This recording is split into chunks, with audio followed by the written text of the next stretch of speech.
3, 2, 1.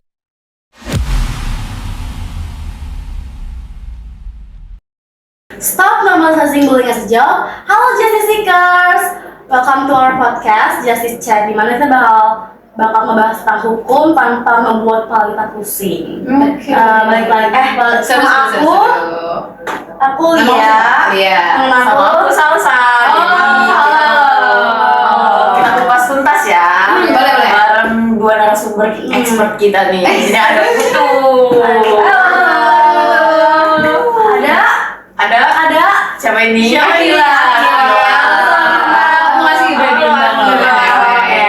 ini kita bakal ngebahas tuntas nih soal bullying, tapi kita nggak bakal tentang curhat-curhat cocok aja nih. Kita bakal ngebahas tentang sisi hukumnya, tentang sisi yuridisnya, filosofisnya. Karena banyak yang mikir, masih di bawah umur, masih aman, nggak kena hukum, masih belum cerah hukum. Nah, tanggapannya Salsa?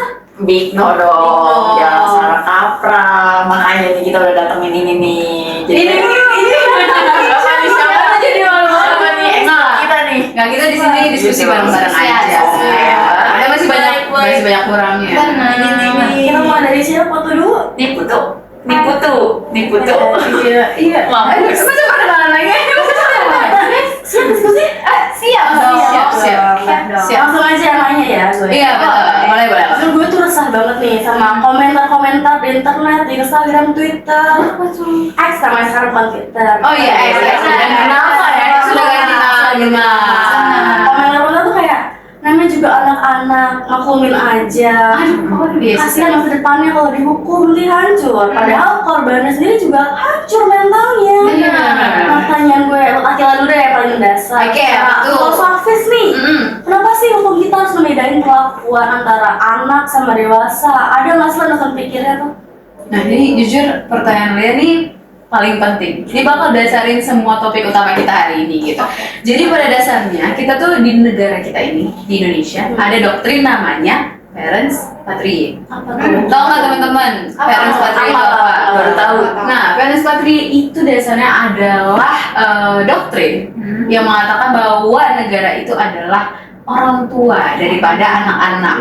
Nah, kenapa orang tua? Orang tua pada dasarnya membimbing, melindungi, mengajari. Nah, itu diharapkanlah negara ini melakukan hal serupa.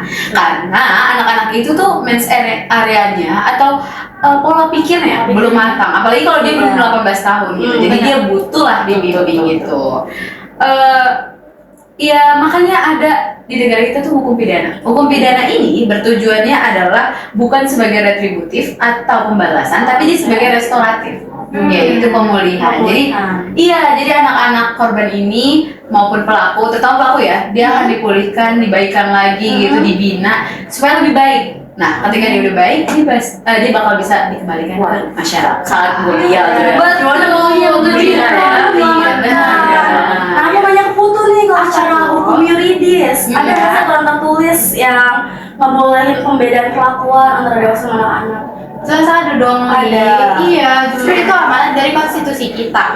Yang mana di dalam UUD 1945 di pasal 28 B ayat 2 itu menjelaskan kalau anak itu berhak atas perlindungan dari tindak kekerasan. Nah, turunannya itu ada di Undang-Undang Nomor 11 Tahun 2012. Di situ mengatur tentang sistem peradilan pidana anak. Nah, di dalam peraturan itu diatur juga tentang asas ultimum remedium. Itu SPP bukannya udah ganti ya, udah up to date lagi undang-undangnya. Bukannya sebelumnya dia ada yang Apa tuh? udah 2012 ya. Soalnya waktu itu terakhir aku kayaknya lama banget ngesetnya ada yang sebelum 2012. Berarti sekarang udah di-update ya. Sekarang ada tadi apa ultimum remedium. Sedang bicara. Iya, apa tadi? Sedang bicara. Kita Ultimum remedium. Ultimum remedium. Apa itu? Nah, itu artinya pidana penjara itu adalah jalan terakhirnya. Gitu. Jadi damai itu masih boleh. Masih bisa dilakukan. Baik. ultimum remedium. Iya. Diulang-ulang mulu.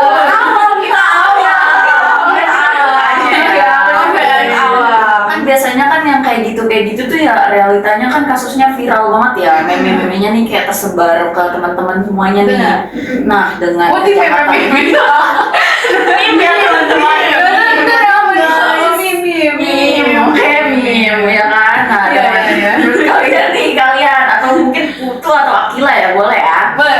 menurut kalian dengan kejahatan seniat itu tuh, apakah kita tuh masih relevan pakai ultimum remedium itu tuh? Itu kan kasih sayang banget ya itu ultimum remedium tuh. Ini bisa jadi masalah sih sebenarnya. Jujur. Karena secara secara sosiologis. Nah, secara sosiologis itu kasus stiker ini tuh nunjukin bahwa adanya relasi kekuasaan. Benar. Betul. Relasi kuasa itu apa? Jadi pelaku itu dia ngerasa punya power dengan dia mencundangi korban-korbannya gitu. Benar. Apalagi kalau dia ngebulinya digital kayak sekarang. Sekarang kan anak-anak Gen Z, anak-anak Gen Alpha semuanya digital. Mana ada yang baca berita kayak koran segala macam. Semua kompas sudah udah nggak ada surat-suratan tuh jarang. Itu semua digital. Tapi hal itu tuh justru menimbulkan namanya digital dissociation. Tau nggak itu? Apa itu? Jadi pelaku ngerasa kalau dia ngebulinya secara digital, itu pengaruh psikisnya ke korban itu nggak terlalu besar. Itu pelakunya yang merasa. Karena nggak ada bentuk yang langsung ya. Iya, karena nggak ada bentuk yang langsung. Coba kalau verbal, Iya. coba kalau verbal, misalnya salsa nyubit putu, pasti kan ada bekas merahnya gitu. Nah, itu benar-benar. iya, padahal tuh sebenarnya dibandingkan fisik, mental sendiri tuh menurut aku lebih Parah ya. lebih parah. Oleh karena itu sih butuhlah hukum tegas gitu untuk melindungi. Ya nggak bisa disepelekan ya. Nggak bisa disepelekan pasti. Terus aku mau lagi tuh kalau misalnya bikin stiker vulgar itu kalau di mata hukum masuk kategori kekerasan nggak sih? Kan nggak ada luka fisiknya kayak Iya, di betul, betul. Gila. Iya benar. Itu masuk banget. Masuk. Masuk. Ada di Masuk pasal. baik kok bukan. Bukan, Ya. Aduh. Aduh, beda. Beda masuknya. Betul ya. Ini tuh masuk di pasal 76C Undang-Undang Perlindungan Anak. Nah, di situ dijelasin kalau kategori kekerasan itu nggak cuma kekerasan fisik verbal, tapi juga kekerasan psikis gitu. Jadi dengan apalagi ini dia kan mengedit foto kan, Iya, fotonya betul, jadi vulgar, betul. terus disebarin. Itu kan merendahkan martabat si korban kan. Tambahan lagi itu bikin korban jadi kayak trauma. Ya mau. Iya kan, malu, takut ketemu orang. Tapi berarti ada hubungannya sama UITE ya? Iya ada dong, karena kan dia nyebarin iya, kan. Iya, itu melanggar UU ITE karena mendistribusikan muatan yang melanggar kesusilaan. Oh, Gitu. oke. Double ya berarti Iya, ya. jadi lapis dua. Lapis lagi ya. Aduh, enak saya. Udah ini siang, makan siang. Nah gini, itu kan pasal udah kena ya. Iya. Pasti teman-teman pelaku ini kan pasti punya teman ya pelaku nih, nggak mungkin sendiri nih. Benar. Nah teman-temannya ini kan biasanya yang melaku ini di bawah umur satu kelas ya, di bawah 18 tahun. Iya. Itu bisa kena pasal ya walaupun di bawah 18 tahun. Bisa dong, bisa. Asalkan si pelaku ini itu ada di range umur anak yang berkonflik dengan hukum. Nah, range-nya itu ada di umur 12, minimal 12 sampai 18 tahun. Gitu. Kalau ada di range itu, polisi bisa untuk memproses lebih lanjut kalau korbannya laporin. Gitu. Sayangnya kan masih banyak yang tetap diam. Benar-benar. Takut ya. Takut biasanya. Iya. Ini. Oke. Kok diem gitu?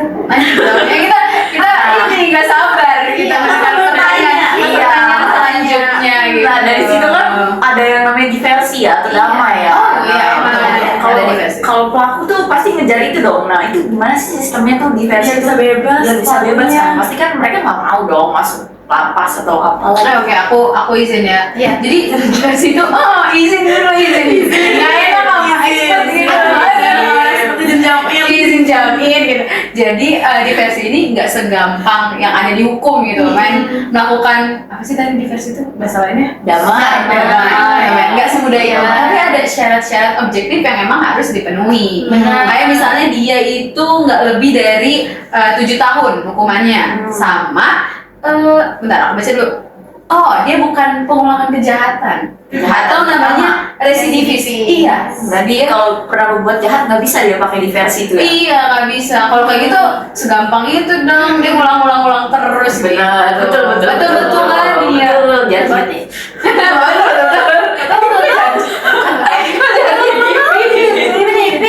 Terus kalau kasus stiker porno sama persen itu kan ancaman tinggi ya. Iya benar. Kalau misalnya ancaman terus 7 tahun dan hakim menolak buat damai atau apa namanya? Diversi. Itu nasib pelakunya tuh bakal gimana? Nah, kalau misalnya si diversinya ini gagal dan ditolak hakim gitu ya udah pasti kasusnya ini bakal lanjut ke persidangannya gitu. Apalagi kalau si pelaku ini terbukti bersalah. Dia itu bukan masuk ke penjara biasa, tapi masuknya ke LPKA, Lembaga Pembinaan Khusus Anak. Tuh, catat ya teman-teman. Catat ya teman-teman. Laporin aja LPKA. Lembaga pembinaan Nah, Khusus Anak. kalian kan baru dengar nih pas LPKA ya. Betul. LPKA itu vibes-nya gimana sih, kayak dia tuh asrama kah, penjara-penjara Masih bingung ya, kayak gimana sih? Kan karena kita Jangan tahu awal ya, Jangan tahu coba kita jelasin. Tuh. Justru secara konsep itu emang dia tuh pembinaan, tapi secara fisiknya nih itu tetap perampasan kemerdekaan. Yang mana kamu nih kalau udah masuk di LPKA, kamu nggak akan bisa kemana-mana. Kamu dikunci di LPKA. Terus kamu juga diputus akses komunikasinya. Waduh, berat Gitu. juga ya, apalagi Gen Z. Nggak bisa tanpa HP kan? Benar. Terus tambahan lagi ada sipirnya juga. Gitu. kayak penjara beneran jadi. Iya, dan nggak bisa kalian tuh ngebayangin kayak boarding school santai, enak gitu, enggak. jauh berarti ya, nggak kayak Jauh gitu banget. ya. Tapi bentar loh, kita ngeliat ke realitanya sih. Iya. Beberapa aku tuh ngeliat berita kasus yang anak-anak di LPKA. Benar. Dia justru Jadi trauma. iya, karena ada tindak kejahatan juga. Jadi dia digabungin sama orang-orang dewasa. Iya. Dia nggak masuk LPKA, tapi masuknya ke penjara beneran karena kurangnya akses ketersediaan Oh, nggak LPKA. ada. Iya, nggak ada duitnya gitu, nggak ada money untuk membuat. Iya, jadi tuh ada kasus sayangnya. Padahal hukum kita tuh udah nggak bisa bagus gitu. sebenarnya. Sekarang mau nanya soal teman-temannya tadi tuh, kalau misalnya kan kalau misalnya Berapa temannya? Banyak Oh, dong. banyak dong. Banyak dong. Number di sini ya. Nggak bisa dikanting gitu. Oke. Kirim stiker ada yang membuat stiker terus dikirim di WA, Pastinya. di WA, di WA terus ada juga yang kirim-kirim, ada juga ketawa-tawa. Nah, yang ikut ketawa-tawa sama nyebar stiker itu mereka bisa kena ikut pidana atau enggak sih? Bisa banget, bisa. Karena dalam hukum itu ada yang namanya konsep penyertaan guys, atau namanya deal naming. Nah, yang nyebarin yang kayak Kak Lia bilang, yang ikut ketawa-ketawa doang, ngompor-ngomporin, manas-manasin, apalagi ditambah-tambah tuh diedit-edit lagi. Iya, itu tuh Timpa lagi. betul. Suka nimpa-nimpa itu kacau itu. Kalau Timpa mikir mas, iya mikir. Nah, itu dia masuknya ke kategori turut serta. Turut serta nih, Iya, benar. Iya kan bener ya? Iya. Nah itu tuh hukumannya itu bahkan bisa sama kayak pelaku utamanya. Benar. Coba kenapa? Ikuti bisa coba. Kenapa dia bisa sama nih kayak pelaku utama? Karena kan dengan mereka ikut-ikutan, kan jatuhnya sama aja kayak pelaku utama dong. Iya tuh guys. Mereka ikut Benar. menyebarkan. Benar. Jadi secara langsung ikut komentar-komentar pedes, psikis dari korbannya makin kena. Iya. Justru makin kecil tuh dia lebih jahat dari Iya. belakang. Ya temen-temen yang ininya ya. Sama. Itu enggak ya. Nggak boleh guys. Oke. Kita lanjut ke yang paling ngeselin. Karena tahu nih Emosi. ngeselinnya Yang ngeselin tadi udah ngeselin sih sebenarnya. sekolah. Teman-teman, guru-guru, bukan teman-teman dong, guru-gurunya. Sekolahnya itu kan Iya. mereka biasanya melindungi pelaku ya. Oh iya, Benar. paling Tapi nama kuasa. baik. Betul nama Oh, baik. Nama baik. Akreditasi sekolah. Nah, Betul. Nah itu gimana tuh? Jadi kayak gurunya atau sekolahnya bisa kena pasal juga atau gimana? Kalau misalnya nonton kasusnya, itu bisa banget. Balik lagi ke pasal 76C tadi. apa yang Nah, itu kan ada frasa membiarkan. membiarkan? Nah, sebenarnya guru atau sekolah itu kan berhak dan punya mandat untuk melindungi semua muridnya. Semua ya. Khususnya yang korban bullying. Dan pelakunya juga, tapi pelakunya itu dibina gitu. Tapi kalau misalnya nih pihak sekolah dan juga guru-guru tutup mata, denial, nggak peduli dan bahkan menutup-nutupi, itu bisa dikenain pasal 76. Oke. Bisa ya, tapi Bisa. mungkin kata melindungi semuanya ini loh yang Iya. salah. Iya, benar. Gitu. Jadinya melindungi pelakunya terlalu berlebihan nih, nggak Iya. diungkap ya. Diungkap. Nah, terakhir nih penting banget buat justice seekers yang mungkin lagi ngalamin dan buat korban-korban ada jaminan perlindungan apa sih yang dikasih sama negara buat korban bullying? Oke, aku lanjutin. Itu tadi 76C. Ini ada di pasal 59A, guys. Nah, itu catat ya 76C. Tadi itu terkait apa 76C? Yang sekolah membiarkan. Iya. Kalau 59A ini adalah perlindungan khusus untuk korban. Iya. Jadi si korban ini kan kena mental ya. Iya. Jadi dia butuh namanya perlindungan psikososial pastinya. Terus dia juga butuh penanganan yang cepat, guys. Karena kalau nggak ditangani cepat, entah apa yang terjadi lah sama si korban itu. Betul. Terus yang paling penting adalah jaminan kerahasiaan identitas gitu. Bisa kita lihat betul di putusan MK tuh rata-rata bukan nama si korbannya yang ada, tapi nama ahli atau walinya gitu. Nah, kalau misalnya, aduh apa ya tadi aku mau apa? Nah, sekolah dia nggak boleh asal ngeluarin korban, kan dia cuma membiarkan. Nah, kalau membiarkan terus dia terlalu berlebihan, dia malah ngeluarin korban, itu nggak boleh. Justru si sekolahnya harus melakukan pembinaan ke pelaku, terus dia lebih melindungi, lebih diperketat terkait sama korban. Bikinlah poster apa sosialisasi lah yang bisa menyemarakan itu anti-bullying. Benar. Sayang banget nih, kita udah mau di penghujung podcast kita. Kurang banyak pertanyaan. Kurang banyak ya. Aduh, udah. Ami bener-bener daging. Daging apa? Ikan, ayam, Daging sapi. Tapi ntar dulu deh, aku bingung. Kalian tiba-tiba angkat kasus ini emang ada bukti khusus kah? Kalau misalnya jujur ya. Jujur. Temen-temen ya. Ini sebenarnya dari kejadian teman kita. Ini kejadian nyata. Kejadian nyata. Ya, kayak merinding gitu deh. Kalau udah dari kejadian apa kok merinding ya? Ada langsung merinding, takut bener. Ada yang teman kita ada yang ngalamin pembulian, jadi stikernya dibikin stiker-stiker vulgar, parah banget kayak nggak senonoh. Kita bisa nyontohin stikernya ya. Nanti kita bisa tunjukin mungkin. Kita ya. sensor. Oke, kalau gitu sensor. Di akhir banget. Di akhir banget. Oke. Boleh ntar kita lihat juga deh. Buat apa? Boleh disebarin. Kita harus hapus ya gitu. Iya. Harus hapus guys. Nggak sadar. Oke, jadi gimana nih? Udah selesai. Udah selesai. Cepet banget. Minum putu aja belum habis. Intinya apa? Intinya ya satu nih teman-teman. Apa? Keren itu bukan pas kalian bisa nindas orang lain ya. Tapi pas apa? Tapi pas kalian bisa menghormati orang lain. Kata-kata kali ini. Sama dia teman-teman. Salsabila Kurnia 25. Karena sesuai undang-undang yang udah disebutin sama kita, setiap anak berhak merasa aman. Jadi kita harus stop rantai bullying dari kita sendiri. Benar. Be kind, be smart, and be safe ya. Kita mau bikin slogan bareng-bareng nggak? Mau. Slogan apa tuh? Apa tuh? Slogan apa? Kita kan membahas tentang bullying. Ada ide nggak? Ada ide. Tadi yang di opening apa sih Lia? Stop normalizing bullying sejauh. Enggak sebelumnya. Sebelumnya saya Ngomong pakai ngomong nih. Berarti aku ada suara-suara bisikan slogan kan? normalizing bullying sejauh kalian. Ini oke, boleh apa? Gimana tadi? Ini kali ya, bully is not a joke, Oh, it's a bully. crime. Benar. Pidananya dapet banget. Benar.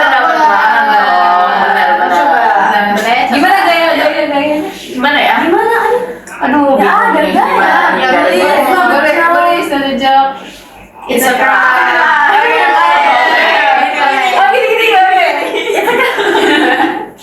Masa iya? Yang lain oke, kita coba ya. 1, 2, 3. Bullying is not a joke, it's a crime.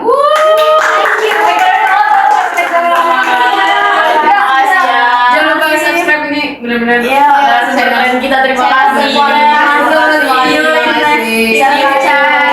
Semoga ada kesempatan bikin lagi ya. Terima kasih. Next bawa perdata. Next bawa Boleh. Aduh, susah banget. Expert kita gitu ya. Aduh.